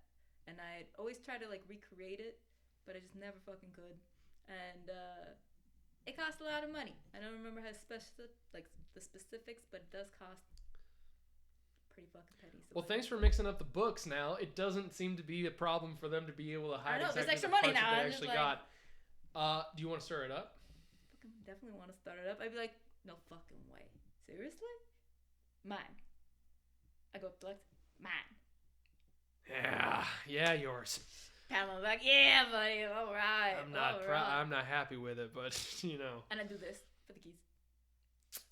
You just see Price drop the keys in your hand and then just kind of like give you a fist bump around the side. I'd be like, yeah. Who drove it here? We've been hiding this thing in the shop now for the last at least the last week. Seriously? Yeah. And I saw nothing. No. Why do you think? And then Marco is just like, why do you think I was trying to keep you outside of the actual workshop for the last few days? I don't know, fucking way. I was fucking glad for you to be working, because this was literally taking me every single day just to be able to make this thing up. So thank you for the paperwork. You were just being as weird as you usually are, little airhead. I'm not that weird. I didn't. I'm not that weird. Patty just puts her arm around him and just be a little weird. I'm not that weird. Nah, you're fucking weird though, but that's okay. She kind of bites him a little bit on the ear. It's just like, hey. I'm fucking cute. Anyway. Everybody's just like, ooh. I'll be like, but Patty's like right there. I'm like, yeah. Anyways, so I hop on, and I settle on in. And I just start her up. And I'm just like, and I rev it. I'm like, and I just I take off not too far. But I almost run over Cooper. He's just like walking out, just like with a soda in his hand, just like a blood drip soda. What the fuck? As long as you're driving this particular bike, you will be adding an extra drive dot for yourself. Yes. I'll You want to give it for a little bit of a spin? Yeah, not too far, but hell yeah. Actually, I just take her on the highway, and then I just like when I get off the bridge, I like loop it back. Yeah, sure. I give her a some. resolve and drive check with an extra die in your drive. Wonderful. I really hope I don't fuck them. Let's just fucking see. Hey, this is why we roll, right? Oh my god! Forgot about this that we roll in this game. Whoops. 2 successes. Fantastic. Nice little cruising with the Harley, kind of moving yourself. You were feeling the wind brush against your face, moving faster than that little dink ever could take you. And then I just like bring her back and everything, and I just like right back into my old parking spot. Yeah. Nice. Well, the dinky one was there. I kind of kick it over a little bit. just fucking no, just like the just like the light breaks. I'll fix that. It won't take me too long. So now, with your new bike and now your new world open up, I want to ask if there's anything that you want to be prepping up, information-wise, or things you want to be pursuing in this little bit of off time that we're having for yourself, it's going to be 6 days. For yourself, I think it's basically like 8 or 7. Like, yeah. Mm-hmm. If there's any like little like things you want to be pursuing, for yourselves. Yeah. So I think Penny, after the review board, she goes home and she starts making plans.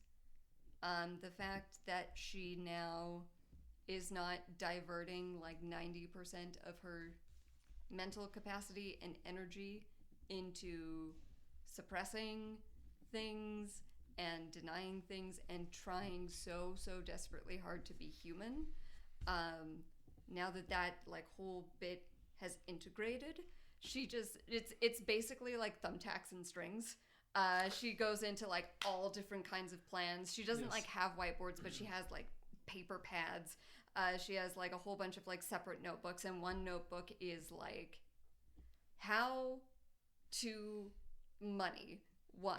The next one is how to feed. 2. The next one is like vampires ? Camarilla ? Elysium.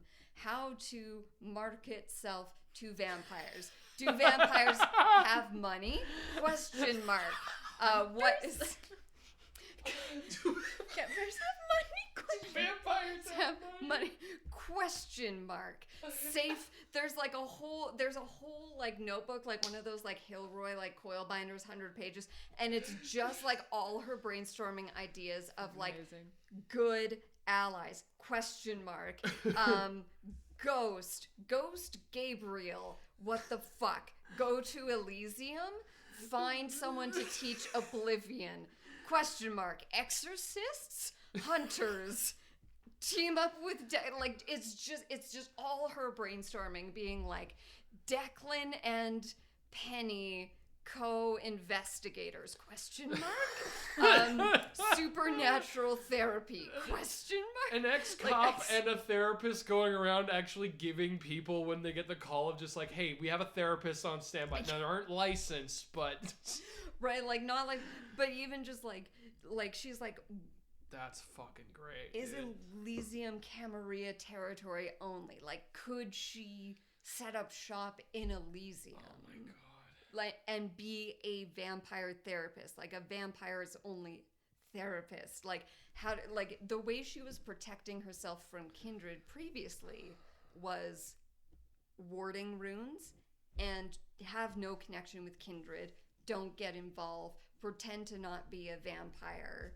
Focus only on humanity. But now that she's sort of integrated that, like, it's like the most extreme form of shadow work, I feel, that you could do. And now that she's like, okay, I am a vampire, I have to start acting like it.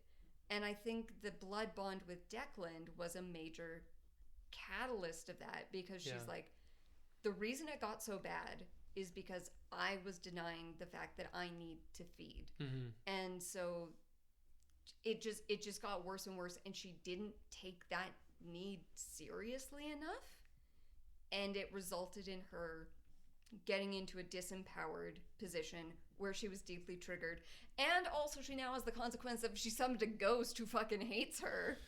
So she's like, okay, how did I contribute to this dynamic? So here's what I want to do for you, just as a preliminary role, because honestly, having all that, there's a lot of things to it. The biggest one, and I'm just going to say it before we go to your stuff, I want to ask you to make a roll based on knowing where you could go in the city that's going to be able to help you on the financial spectrum, because otherwise you'll lose your house. Yeah. You will truly lose your livelihood, and you'll have to find a new space. So that's going to be... Artifacts are worth like how much? One of the pages in the notebook is eBay clock. Yes. So this is going to be a situation where we're going to figure out the financial situation for yourself moving in the future. Cool. Gertie, anything that you have in terms of your listening, because looking at our time for ourselves, because we are going to be cutting early, we're over our time. So what I just want to do is get the list and maybe give one particular role to get us moving.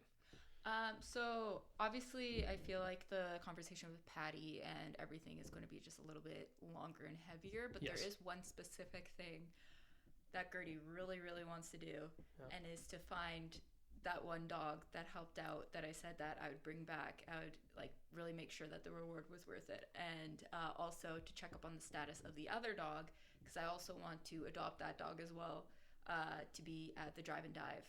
But I just want to make sure that I'll make a phone call, see how the dog's doing, if it's ready to be like moved, or if it's still like, still taking care of it and it's not ready to be like housed yet. Got you. And then the other dog, find the other dog, go with specifically the other dog that you had called in the city. And I did tell him that like it will be like, I will make sure that I reward you handsomely, and Gertie had the full intention to bring this dog back to the drive and dive and feed it and take it and be part of the drive and dive.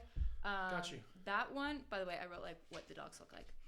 That specific one is pretty much like a pit bull mix, English wolfhound, and Akita. Like when you see it, like you see the certain features, like the stockier build, and the face is like a little bit bigger with the pit bull. And then it's like a little bit mix of like other mutt in it that you can't quite tell, but like those are like certain features that you pick up on. It is more of the like the hair of the English wolfhound, so it's not really fur based. There's like more wirely hair all over its body, long in some areas, short in others, just because it's like its parent was in a short hair Akita. So like it's just like short, long. It looks like a mutt, like but a big mutt, but it's very like, even though the build is like bigger, you can tell that it was supposed to be a lot bigger, but it obviously was like malnourished. And the hair, just due to like how dirty everything is, it's definitely the fur and the hair color is like a gray and like a beige, but it just looks grayish. It just looks dirty, but like underneath it'd be almost like a whitish gray with some like light beige like within it.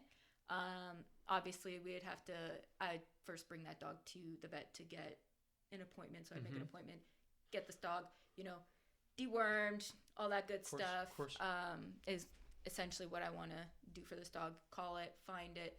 Don't go after the 3 motherfuckers yet, because obviously I want to make sure that I talk to Patty about what everything is going on first, and then execute with a group of us, because I don't care you 3-1 me. I'm going to fucking 10-3 you. We are, but I'm getting the first hit. So what was the dog that was injured that you said? So the dog that was injured, Was it short Akita, you said? No, that the one that was not injured, the one that got away was the it was like a short, so it's like short-haired Akita mixed with the English wolfhound and then the pit bull. And then the second one is more of a Doberman with terrier, and then a like King Corso mix. So it also is like a bit bigger, but like also it's like the one that is currently at the but the that one's more of like a very more pure King Corso. This one is just like has like the bigness of the King Corso, but obviously like you can still see its ribs and everything. Like it's more malnourished. And then it has like a little bit of terrier, a little bit Doberman. So like its face is still big, but it's a little bit shorter. And then it has dark brown with light brown spots, stumped tail and clipped ears. It was an abandoned dog from a like a dog fight house. Yeah. But Gertie didn't know about that quite yet. But obviously when she sees it a little bit more, there's going to be more markings on this dog. But for the most part, very dirty and all that kind of stuff. But it has clipped ears, clipped tail. Also is used for fighting and stuff. So it is bigger because it wasn't as malnourished as the other one. But now, because it's not being fed well, it's big, but it has its ribs showing because it can't get enough food. Gotcha. So that one's at the clinic. So gotcha. That is what I want to specifically do. Penny? Yes? I need you to make an intelligence or resolve, your choice, and finance check. Amazing. Or if you need money, I got or spare an intelligence or an intelligence resolve. And I was gonna say, I mean, if you're looking if you're looking into it, you could make an academics check if it is just purely based on the I'm gonna try my best to understand like what particular fields are available for finance. Your choice, though. I will let you do that. Finance or academics, resolve or intelligence. Okay, so I have an academics with a specialty in history. I don't think that would apply. No, not this history. No. Okay, well let's do intelligence academics. Okay. Then I'm rolling 5 dice instead of just 3. Okay. Okay. Yeah, finance is funny, but I think this is more like I'm gonna find out where could pay quite a bit. Excellent. Oh, okay. So a success and 2 messy criticals. Shut the fuck up. I love That's another so 5. Messy though. They're not. She's frantically finding this information. She knows her shit. Just pulling out old books and shit. I bet. Oh my god. Maybe they're not messy criticals. Maybe they're just successes, but on a hunger dice. Because they don't have the stars this time. So it would have to be this one paired with. Those are just successes. Those are 3 successes. Oh, 3 successes. It would be this one because it's with the stars mixed with Jesus this Christ. is a critical. But then if it's paired with another critical. If it's paired with another one, then it but is a if messy it's paired critical. With this one specifically. So the other one that you it'd had be that was a messy. messy critical was the pairing of that as opposed. Oh, okay, perfect. Thank fucking God. I was just like, what the fuck is happening right funny. now? So your blood dice have successes on them. That's just 3. Okay, so. Just 3. So what you learn with 3. Yeah, good. You learn that there are probably individuals within the Masquerade in terms of the vampires. First of all, you would probably get better successes if you aligned yourself with one particular sect over another. Mm-hmm. You'd have to prove yourself in terms of like probably some kind of facet or way. But there are vampires that could potentially get you in. If you were looking though for your house specifically, the Camaria's got more money than the Anarchs. Anarchs are usually on an individual enterprise where they expect the individuals maybe to be able to pull their own weights and be able to have their supports. That doesn't mean there aren't like famous or well-known Anarchs, but it is certainly like that is a field where you really got. I mean, you could have easily been able to feasibly be in an Anarch society with your job. Camarilla, however, falls more under the line of conservative capitalism, kind of like working in that. You could probably find outlets in that as well, but you would also have to. It's a tricky networking situation. That's both of them are networking situations, but you feel as if the Camarilla is going to have more strings than the Anarchs, or at least there's a network you'd have to find. So you would have to make the decision as to which you are pursuing. And either way, it's going to have a level of impact on you because you're going to have to decide who you're going to interact with first or try to interact with first or make contact with. Otherwise, you are going to kind of be like, what's it called? Shopping around a little bit to kind of mix that through. There are kind of covert ways you could try to like breach into, networks, and you can hack your way into the mainframe. What's your technology score? Oh, my technology is probably 0.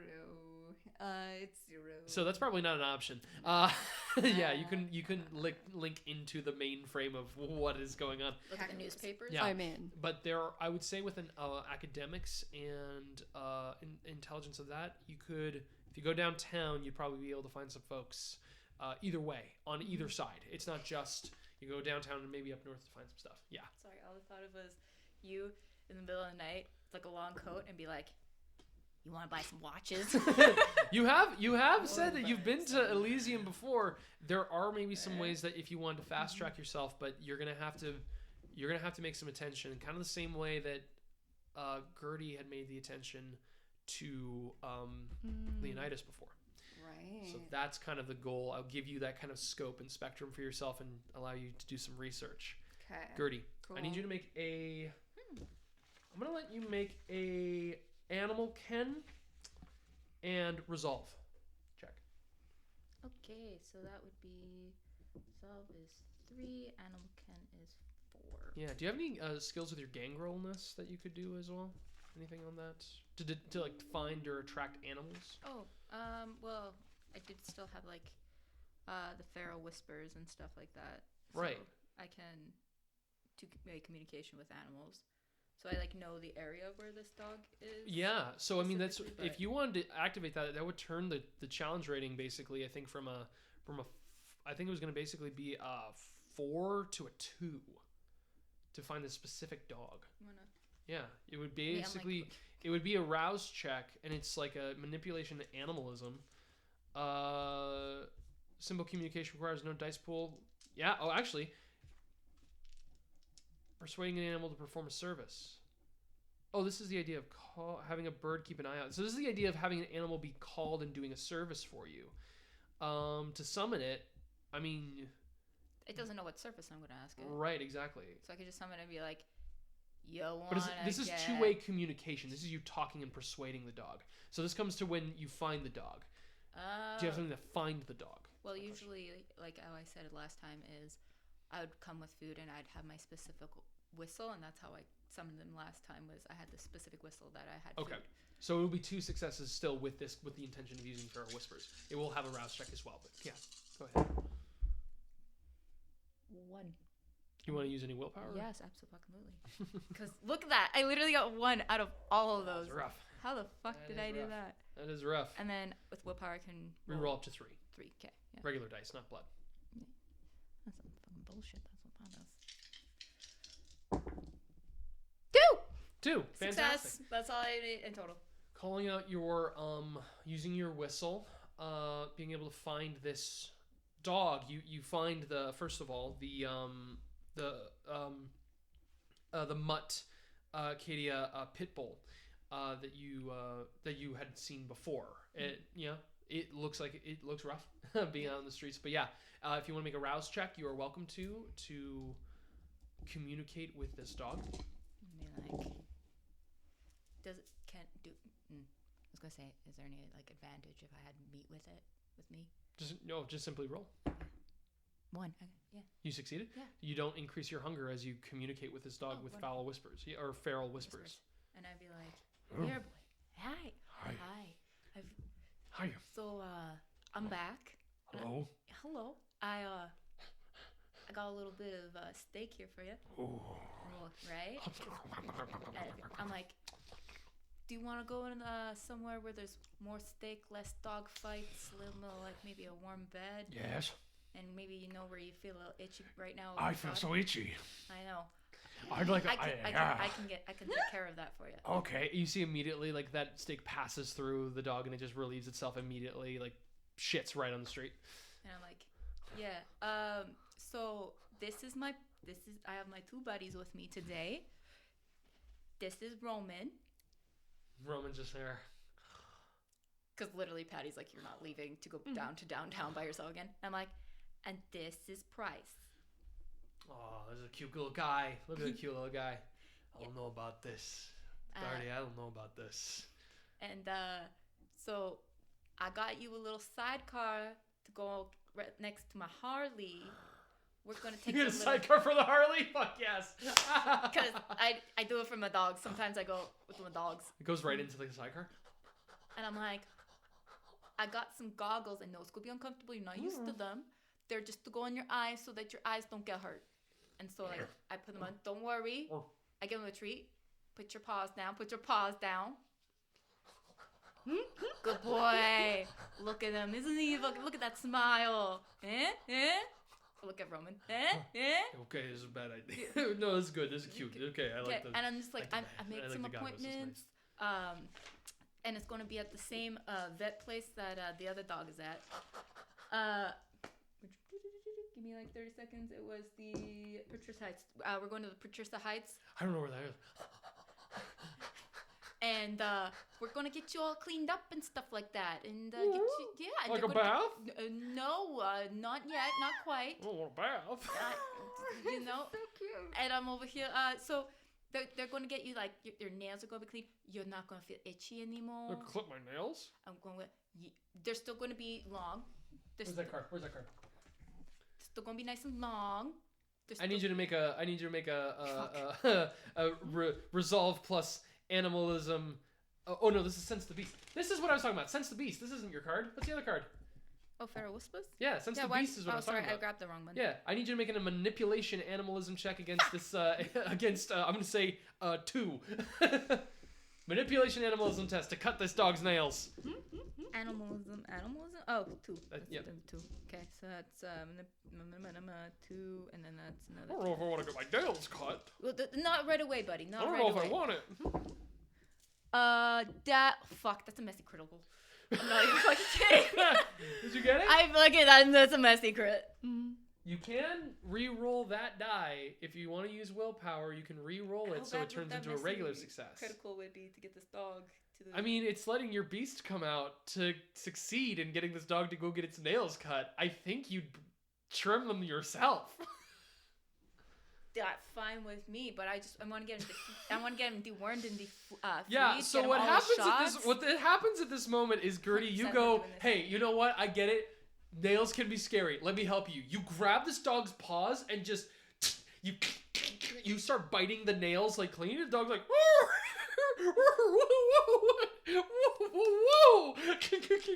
You just start biting, and they start watching you go to town on this dog's nails right now. Just absolutely freaking the dog out right now.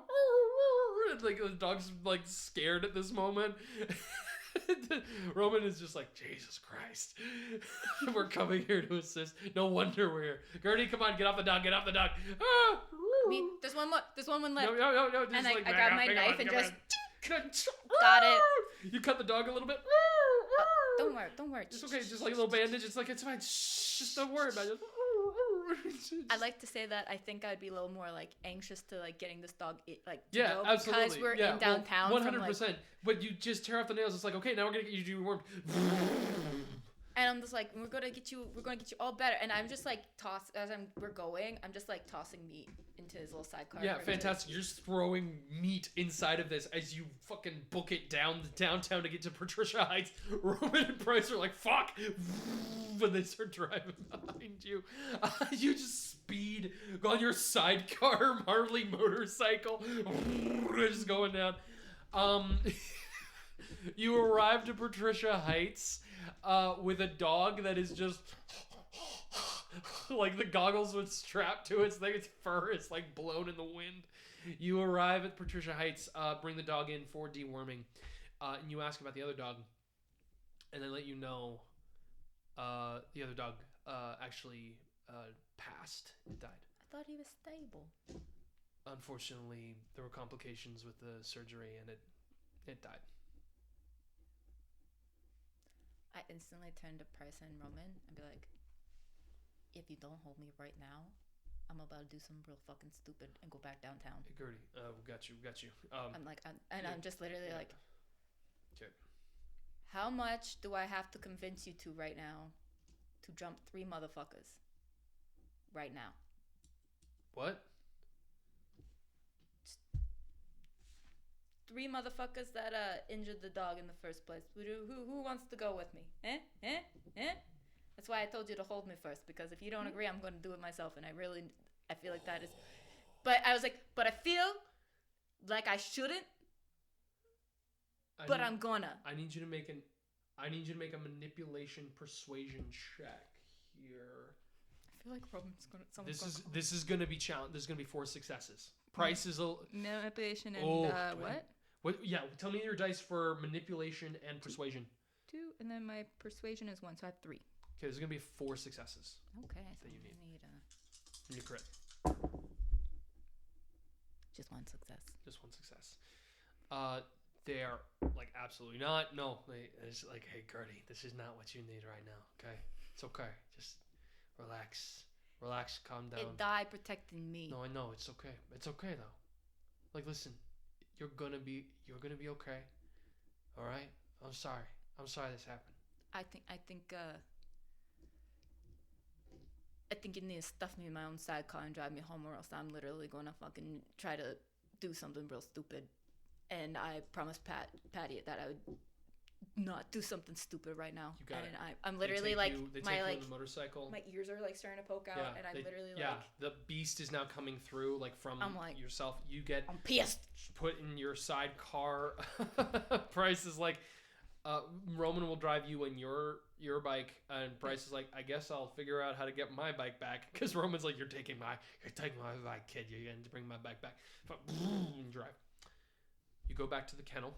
Patty sees you are worked up, sees you are almost full beast form, and is just coming up to you and just like, Gertie, it's gonna be okay, right? Did you know that the dog died? I heard about it. I'm sorry. It protected me, and it ended up dead. I understand. Just remember, sometimes it's gonna be happening. If you're ever gonna be calling on something, you gotta make sure you can support it. It can support you. Understand? It was a chance of the dog's life or a kid's life. I called to save the kid's life.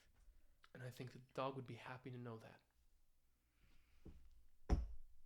And by the way, I'm like literally I think it wouldn't be very, very glad to know that its life was spent for a good cause. I'm sure it's with you right now. I think you need to take my keys away from me for a couple days. Okay. I literally had to have them stuff me in the sidecar. The other dog, is with you, just kind of like looking a little sad. Kind of comes and comforts you. Oh wait, no, it's at the clinic. It's getting dewormed. Yeah. Your other dog comes over. I need you to make a wits insight check for me, please.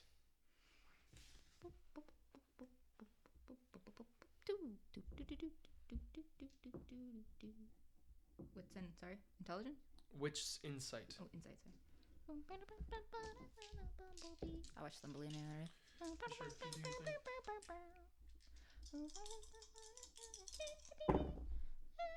Two. Thumbelina.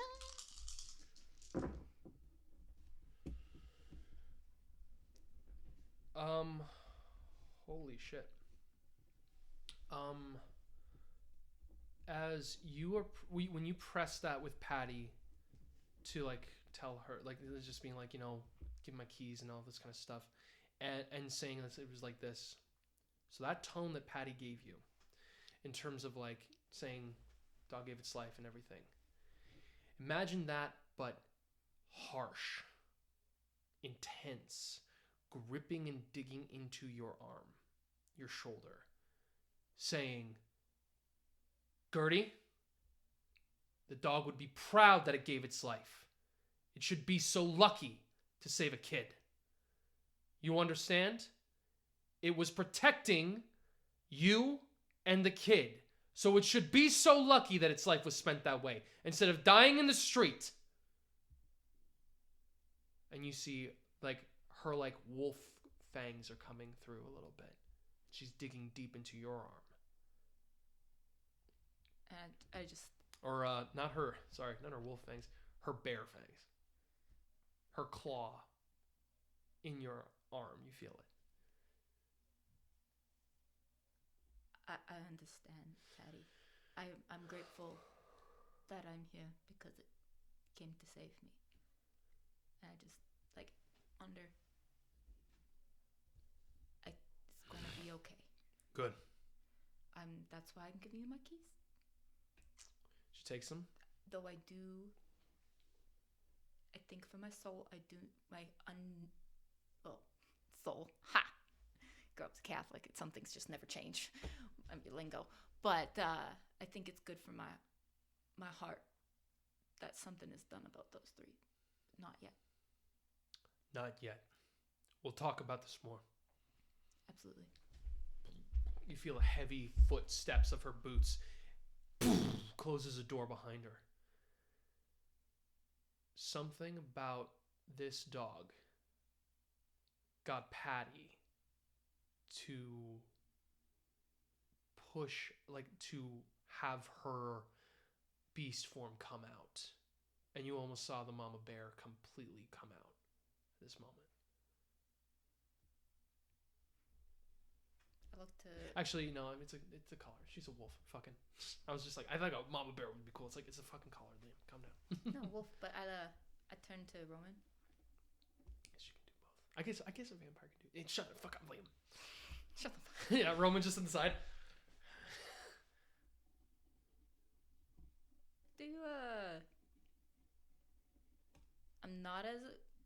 I'm still upset, but I'm more confused. What just happened? Yeah, Right? Yeah, do I don't know what do we send Marco? Hey, to check look at on the time. him? We gotta go. Yeah, I'm like, Roman walks out. and I just go back inside Yeah. with Price. I put my Yeah. hand on his put my hand on his shoulder and be like, your bike will be fine. We'll get it later. Yeah. I'll put you in my sidecar. We'll be fine. Yeah, fantastic. But you're left with that weird tense moment at the kennel. And we will carry over to more things for our next session as well. Thank you all so very much for joining us for our session today for yegVMP. Yeah, sorry to kind of like rush things out here. I would love to be able to dive into literally all of this. But yeah, we did make a promise that we would try to wrap up early. But it was also like our normal, I think, time, so it is still late.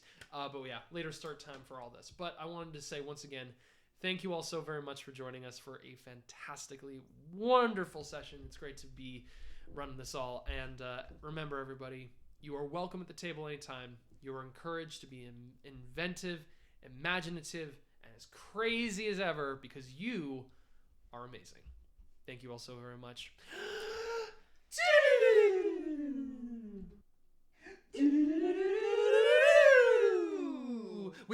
I forgot something. So I was gonna literally ask you. Fuck! Oh my god! I was so caught up in that. Damn it! I was caught up in the wolf bear situation. I forgot.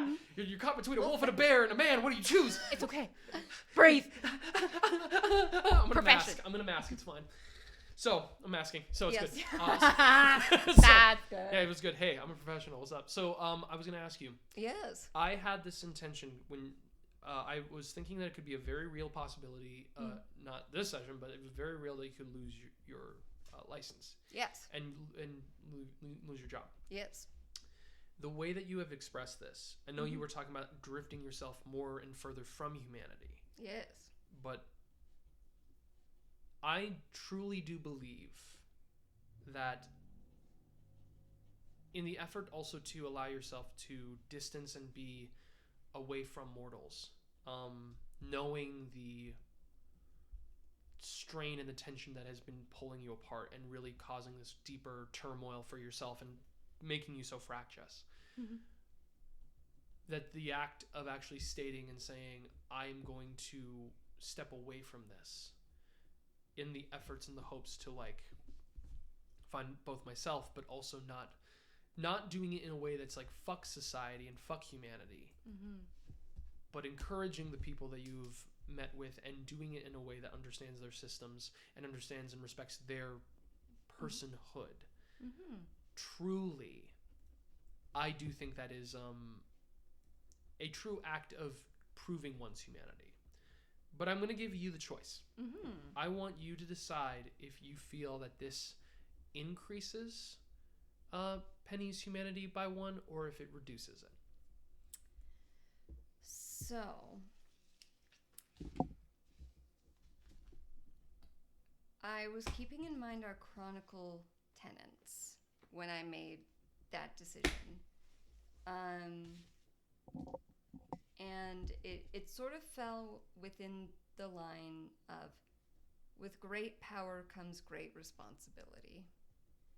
And it was a moment of Penny realizing that despite her good intentions, she was behaving irresponsibly because, she is a creature who functions different from humans, and the therapist-client-patient relationship is one that needs to be built on trust and true understanding. Right. So, what I was going for in that moment was truth and, trying to be accountable and take responsibility and be like, I shouldn't be doing this, despite my good intentions, because I am not this. So, I wasn't aiming to increase a humanity, but if you think that it is a large enough move to warrant that, I wouldn't say no. I would say leaving your profession for the act of saying that I'm going through my vampire stuff and I'm literally going to walk away from what allows me to be financially stable and keep my guys going and keep myself stable and being able to walk away from that as a, because you are a person who's responsible for the lives of many humans, and saying I am not in a position where I can feasibly do this is probably one of the most human acts of doing that, of holding yourself to account. And we're talking about the idea of vampires gaining power. Just because vampires gain more power, that doesn't necessarily mean they strip themselves of their humanity. They don't strip themselves of that. It's more work. But if you are willing to put in the work, then it can be something. So I think it definitely increases your humanity. Okay. That's everything, everybody. Fantastic. That's everything. Patty can turn into multiple animals too. It's all going great. We're fantastic. She's a bear. She's a wolf. She's a mom. She's a queen. And you guys can all take care of yourselves, because guess what? You're welcome to the mistakes that we do. You're encouraged to make mistakes, and you're amazing when you do so. Take care, everybody. Novice DMing out. I've had no sleep.